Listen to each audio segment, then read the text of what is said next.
Hello my dear students, good morning. Welcome to lucky education. आज नया chapter में start कराने जा रहा हूँ, chapter number 4, the tale of Bishnois. आप सभी अधिकतर यदि आपने थोड़ा बहुत भी हिस्ट्री पढ़ी है तो आपको नॉलेज होगी। जोधपुर के पास ये घटना घटित हुई थी और कई सारे लोग इसमें मार दिए गए, केवल इसलिए कि उन्होंने पेड़ों को काटने से मना कर दिया था।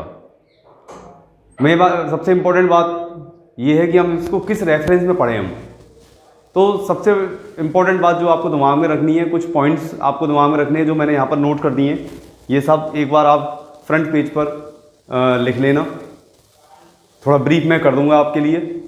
ये बेसिकली चैप्टर लिखा गया, जोधपुर के पास एक गांव है खेजडली, और खेजडली में जब ये नरसंहार हुआ तो अभय सिंह जोधपुर के राजा थे उस समय, और उनको महल बनवाना था। महल बनवाने के लिए उनको चूने की जो भट्टियाँ थी उनके लिए लकड़ियों की आवश्यकता थी, और लकड़ियों की जो ज़रूरत थी उन लकड़ियों की ज़रूरतों को पूरा करने के लिए उन्होंने अपने कुछ लोग भेजे वहाँ पर, और लोग वहाँ पहुँचे तो लोग पेड़ों से चिपक गए और उन्होंने पेड़ों को काटने से मना कर दिया। पेड़ किसके थे? खेजड़ी के। खेजड़ी वहाँ पर क्या है, एक तरीके से आप कह सकते हैं, मैंने यहाँ पर लिखा है खेजड़ी के जो पेड़ हैं एक कल्प वृक्ष की तरह लोग मानते हैं, उनको पूजते हैं। ऐसा माना जाता है कि उसके वो जो कल्प वृक्ष है उससे कोई मन्नत मांगो तो वो पूरी हो जाती है। तो कल्प वृक्ष का मतलब होता है एक बहुत कहना चाहिए धार्मिक रूप से, धार्मिक आस्था के साथ लोग उस पेड़ से जुड़े हुए थे। लोगों ने मना किया, और मना किया तो उन्होंने नरसंहार करवा दिया, लोगों को काट दिया जिंदा।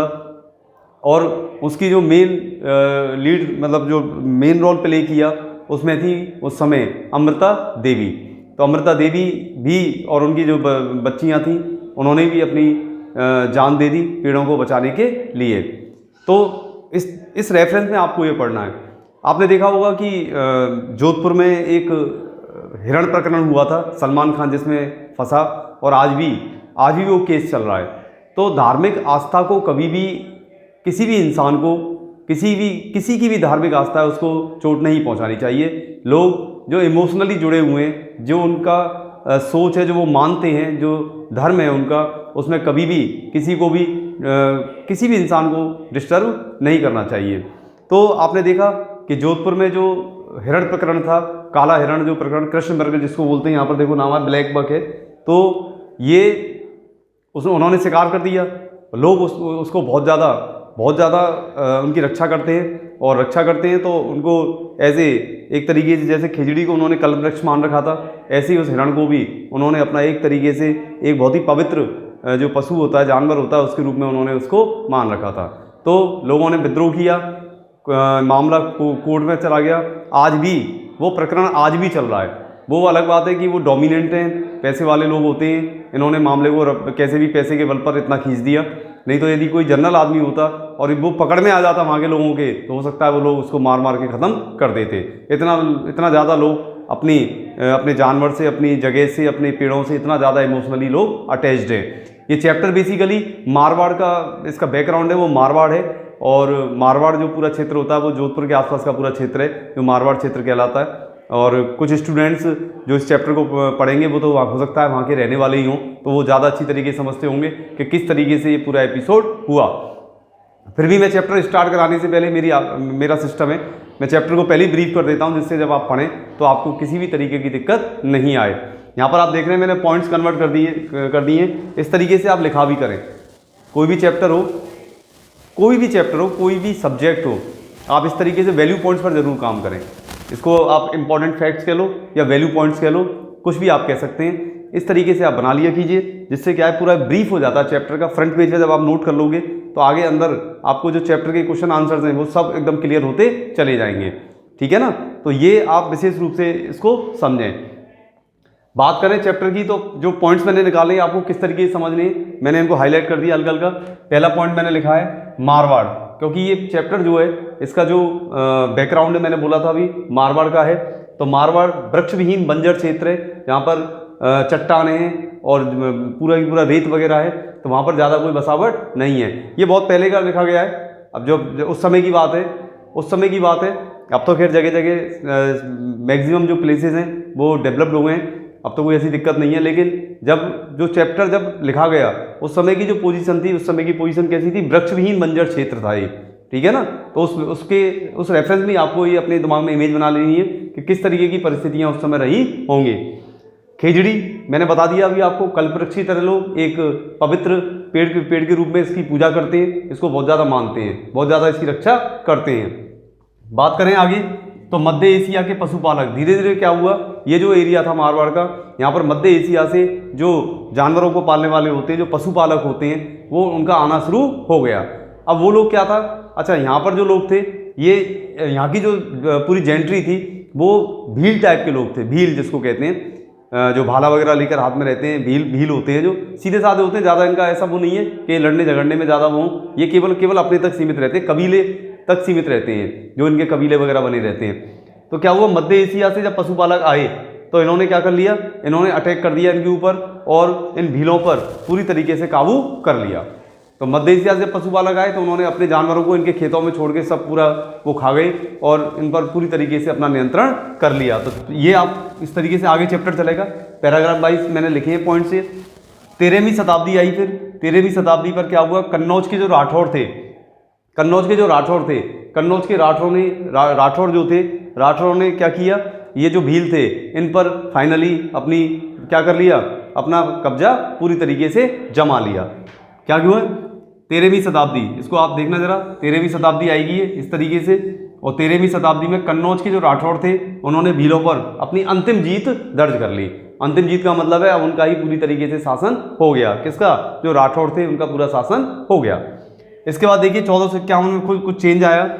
1451 में क्या हुआ, जो वीर राजा थे राजजोधा जी, जो वहाँ के राजा थे उस समय के राजजोधा जी, और राजजोधा जी के टाइम में जो एक गांव था जिसका नाम था पीपासर, ये आप नोट करेंगे, पीपासर गांव में एक बच्चे का जन्म हुआ, एक असाधारण बच्चे का जन्म हुआ एक तरीके से। उस बच्चे के पिता का नाम जो था, उसके पिता का नाम था सरदार ठाकुर लोहाट और माता का नाम था हंसा देवी, ठीक है ना। इस बच्चे को नाम दिया गया था जम्बाजी, और जम्बाजी की आदत थी कि अपने पिता के साथ खेतों में जाते थे और वहाँ जानवरों के साथ जानवर जो अपने आपस में मौज मस्ती करते थे उसका पूरी तरीके से आनंद लेते थे। यानी कि प्रकृति से इनको बहुत प्यार था, कि हरियाली से बहुत प्यार था, और वहाँ पर जो मृग थे, जो और जानवर थे, उनको ये खेलते हुए एक दूसरे के साथ वो उछल कूद करते हुए इनको बहुत अट्रैक्टिव वो सीन लगा करता था। तो बच्चे का नाम क्या था, जम्बाजी। जम्बाजी जब 25 वर्ष के हुए, इस पॉइंट पे आएंगे हम पैराग्राफ में, जब ये 25 वर्ष के हुए तो वहाँ पर जबरदस्त तरीके से सूखा और अकाल पड़ गया, बहुत ज़्यादा स्थिति खराब हो गई, और लोगों ने जो भी था उनके पास उसको लगातार खाना शुरू कर दिया। ये अकाल पहले वर्ष में चला, फिर दूसरे वर्ष में पहुंचा, इसमें पूरी तरीके से वो एरिया तबाह हो गया और जानवर बहुत सारे वहाँ पर ख़त्म हो गए। अब ये सब एपिसोड चला तो फिर क्या हुआ, 34 वर्ष के जब हुए तो इनको एक दिव्य दर्शन हुआ, इनको एक सपना आया, दिव्य दर्शन हुआ, और इन्होंने फिर 1485 में 34 वर्ष में दिव्य दर्शन हुआ। 1485 में इन्होंने अपना संदेश देना शुरू कर दिया, लोगों को बताना शुरू कर दिया कि दोबारा से इस जगह को रीडेवलप्ड कैसे किया जाए, पुनः विकसित कैसे किया जाए।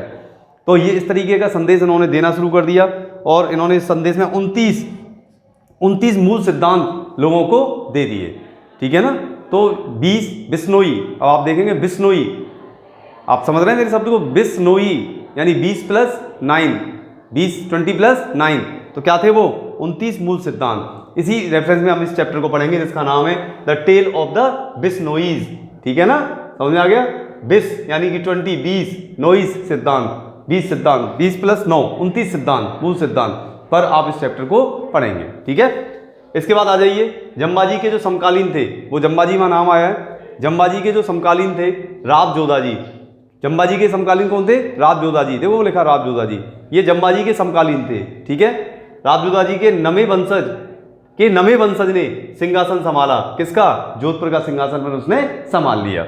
कौन था वो, 1730, कौन थे, अभय सिंह। 1730 में किसने संभाला, अभय सिंह ने सिंहासन को संभाल लिया।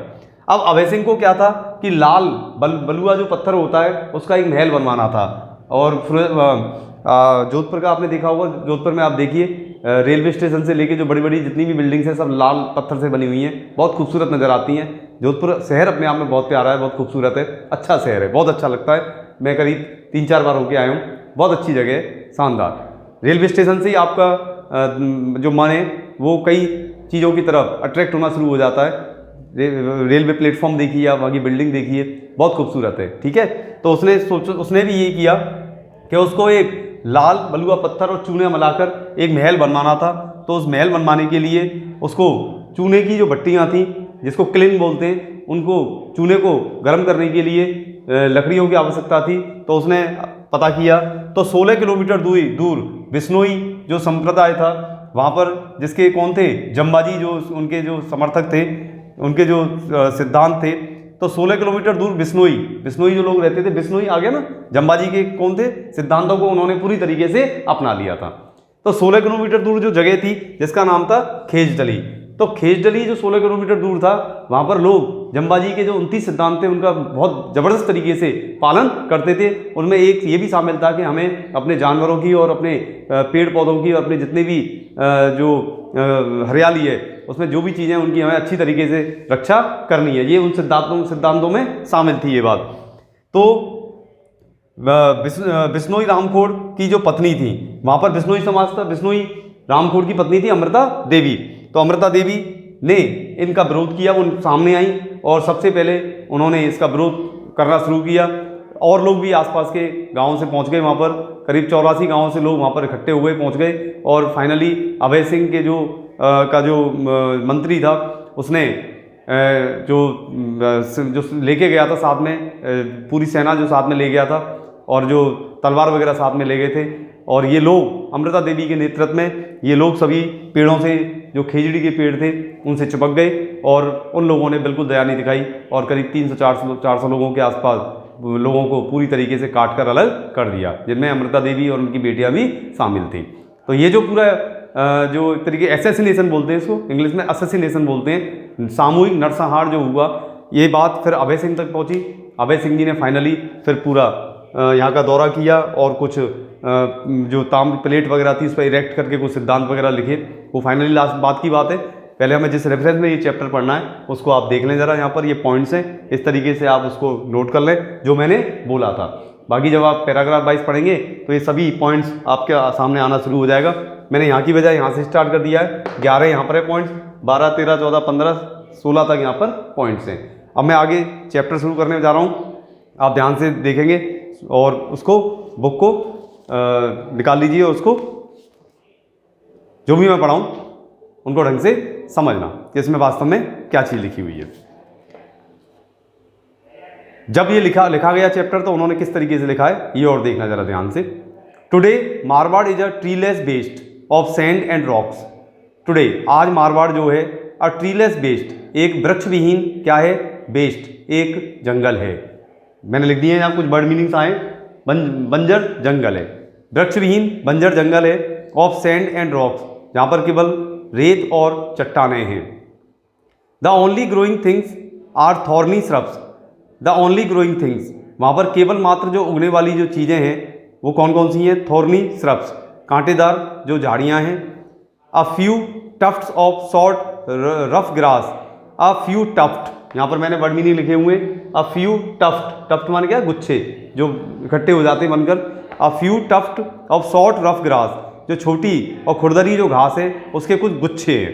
घास जब पूरी सूख जाती है तो इकट्ठी हो जाती है, वो झुरमुट सा बन जाता है, उसको बोलते हैं हम tuft. Of short rough grass and an occasional stunted ber और बबूल ट्री, और एन ओकेजनल, और जो अक्सर नज़र आने वाले हैं जो वहाँ पर चीज़ है वो कौन सी है, स्टंटेड। स्टंटेड का मतलब होता है अर्ध विकसित, जो आधी विकसित हुई हो, अल्प विकसित या अर्ध विकसित, छोटी छोटी जो हो जाते हैं ना, छोटे छोटे रह जाते हैं, उसको स्टंटेड बोलते हैं। बेर और बबूल ट्री, बेर और बबूल के पेड़ है वहाँ पर। बट इनक्रेडिबली, लेकिन अविश्वसनीय रूप से, you can even in this desert, लेकिन अविश्वसनीय रूप से आप लोग इवन इन दिस डेजर्ट, यहाँ तक कि इस रेगिस्तान में भी, कम एक्रॉस, आप देख सकते हैं, आपकी मुलाकात हो सकती है। द ऑड विलेज, जो विचित्र या अटपटा कोई एक गांव है उस वो आपको नज़र आ सकता है। With groves of well grown khejri trees, जहाँ पर आपको क्या मिल सकते हैं, विद ग्रोव्स, ग्रोव्स माने क्या था, कुंज, जो बहुत बड़े बड़े होते हैं, कुंज होते हैं, of well grown khejri trees, जो बहुत अच्छी तरीके से ग्रोन, जो उगे हुए खेजड़ी ट्रीज, जो खेजड़ी के पेड़ हैं, वो भी आपको उस गांव में नज़र आ सकते हैं। दिस कजिन ऑफ द बबूल इज द कल्प वृक्ष, कजिन माने होता है मिलता जुलता, जैसे कहते हैं ना चचेरे भाई, तो यहाँ पेड़ों के लिए आया।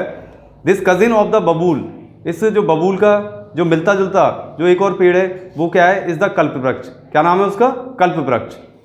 The tree that fulfils all wishes, एक ऐसा पेड़ जो सभी लोगों की मनोकामनाओं को पूरा करता है।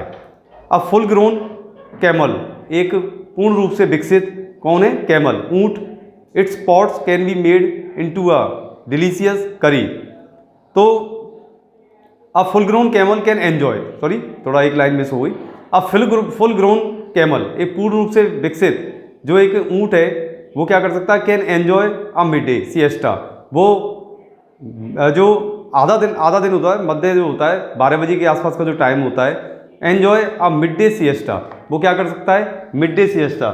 मिड डे का और सिएस्टा का मतलब देखिए दोपहर का जो आराम करने वाला जो टाइम होता है उसमें वो क्या कर सकता है, उसमें वो बैठकर आराम से उसका आनंद ले सकता है।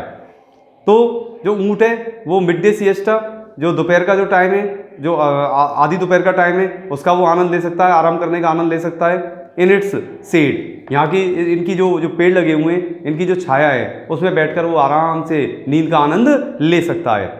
इट्स फॉलिएज नरिसेस गॉट, इसकी जो फॉलिएज है, फॉलिएज एक और शब्द आया है यहाँ पर, फॉलिएज माने होता है पत्तियाँ, छोटी छोटी जो पत्तियाँ होती हैं उनको फॉलिएज बोलते हैं। इट्स फॉलिएज, इनकी जो पत्तियाँ होती हैं, नरिसेस गॉट, वो जो बकरी वगैरह हैं उनका पालन पोषण करती हैं। सीप, भेड़े हैं, कैटल एंड कैमल, मवेशी हैं, इसके अलावा जो ऊँट हैं उनका पालन पोषण कर देती हैं, उनका पोषण उनको प्रदान कर देती हैं, जिससे कि उनका पेट बढ़ जाता है।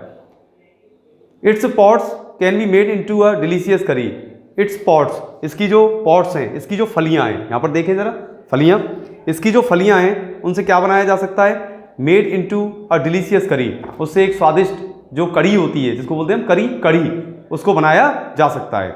एंड इट्स थॉर्न्स गार्ड, इसके जो कांटे होते हैं गार्ड, वो रक्षा करते हैं। द फार्मर्स फील्ड्स, जो किसानों के खेत होते हैं उनकी वो रक्षा करते हैं। अगेंस्ट मॉर्निंग एनिमल्स, जो आवारा जो जानवर होते हैं, जो फसल को बर्बाद करने वाले जो जानवर होते हैं, इसमें लिखा है मैंने मॉर्निंग, आवारा जानवर जो खेतों में घुसकर फसलों को तबाह कर देते हैं, बर्बाद कर देते हैं, ऐसे जानवरों से इनके जो कांटे हैं वो किसान के जो खेत हैं उनकी रक्षा कर देते हैं। तो इसमें जो वर्ड मीनिंग्स आए वो मैंने यहाँ लिख दिए, आप देख रहे हैं यहाँ पर, और इसी रेफरेंस में आपको ये पैराग्राफ पूरा पढ़ लेना है। Once upon a time the desert of Marwar had not yet conquered the vast territory over which it holds sway today. Once upon a time, एक बार की बात थी, जो समय था, the desert of Marwar, Marwar का जो रेगिस्तान था, हैड नॉट येट कॉन्कर्ड, जो अभी तक नहीं जीता गया था किसी के भी द्वारा, had not yet conquered the vast territory, जिसने अभी तक एक बहुत बड़े क्षेत्र को नहीं जीता था। Over which it holds sway today, over which जिसके ऊपर, देखिए यहाँ पर एक शब्द आया, over which it holds sway today, जिस पर आज इसने अपना पूरा नियंत्रण कर रखा है। कहने का मतलब क्या है, एक समय एक ऐसा भी था जब डेजर्ट ऑफ मारवाड़, मारवाड़ का जो रेगिस्तान था, डेजर्ट था, उसमें क्या स्थिति थी, हैड नॉट येट कॉन्कर्ड, वो नहीं विजय प्राप्त कर पाया था। द वास्ट टेरिटरी, एक बहुत विशाल क्षेत्र को वो अपने अंडर में नहीं ले पाया था, उस पर विजय प्राप्त नहीं कर पाया था। Over which it holds sway today, जिस पर आज उसका पूरी तरीके से नियंत्रण है, लेकिन उस समय नियंत्रण नहीं था, उस समय उसने उस पर जीत प्राप्त नहीं की थी। Even though the climate was the same, हालांकि बावजूद इसके कि the climate was the same, जो जलवायु थी वो बिल्कुल सेम थी, एज इट इज टुडे, जैसी कि आज है। The land was covered by thousands upon thousands of khejri trees, the land was covered, जो जमीन थी वो पूरी तरीके से ढकी हुई थी, बाई थाउजेंड्स अपॉन थाउजेंड, हजारियों, किससे, ऑफ खेजड़ी ट्रीज, खेजड़ी के जो पेड़ थे उनसे वो जमीन पूरी तरीके से कवर्ड थी, पूरी तरीके से ढकी हुई थी। And there was plenty of ber, kair and सांगरी, और वहाँ पर पर्याप्त मात्रा में ये इस तरीके के कुछ वो है पेड़ है, जिसमें कौन कौन से हैं, बेर, कर एंड सांगरी, ये सब नाम है, इनको अंडरलाइन कर लें आप। ये बहुतायत में ये सबसे ज़्यादा थे वहाँ पर। These plains were home to thousands of antelopes. These plains, ये जो समतलीय क्षेत्र थे, वर होम, ये घर थे टू थाउजेंड ऑफ एंटीलोप्स, जो हज़ारों की संख्या में जो वहाँ बारहसिंगे थे, उनके लिए ये रहने के लिए घर का काम करते थे समतलीय क्षेत्र। ब्लैक बक, जो कृष्णमृग था, चिनकारा एंड नीलगाय, चिनकारा और नीलगाय, इन सब के लिए वो समतल मैदान जो थे वो घर की तरह थे, जिनमें वो सभी जानवर रहा करते थे। And on the bounty lived the tribal wheels and on this bounty, और इस पूरे क्षेत्र में, इस पूरे एरिया में लिव्ड रहा करते थे द ट्राइबल व्हील्स, जो कबीले वाले जो व्हील्स थे वो इस एरिया में रहा करते थे। तो ये यहाँ पर आप देख रहे हैं, यहाँ पर पूरा की पूरा वर्ड मीनिंग्स हैं आपके सामने, और इसी पर बेस्ड मैंने ये पूरा थीम लिख दिया आपके लिए। इसको आप फॉलो करेंगे और इसी तरीके से पैराग्राफ्स को आप आगे पढ़ते चलेंगे। तो यहाँ पर आया है शब्द, अंडरलाइन कर लें। स्वे, ये मैंने बता दिया आपको, एंटीलोप्स आ गया आपका, ठीक है ना। On this bounty lived the tribal बीज, एक बड़ा सा ये पूरा स्थान था, यहाँ पर कौन रहते थे, जो कबीले वाले जो बीज थे वो यहाँ पर रहा करते थे, ठीक है। अबाउट 3000 ईयर्स एगो, करीब 3000 ईयर्स एगो, 3000 वर्ष पहले की बात थी, लगभग 3000 वर्ष के आसपास की बात थी।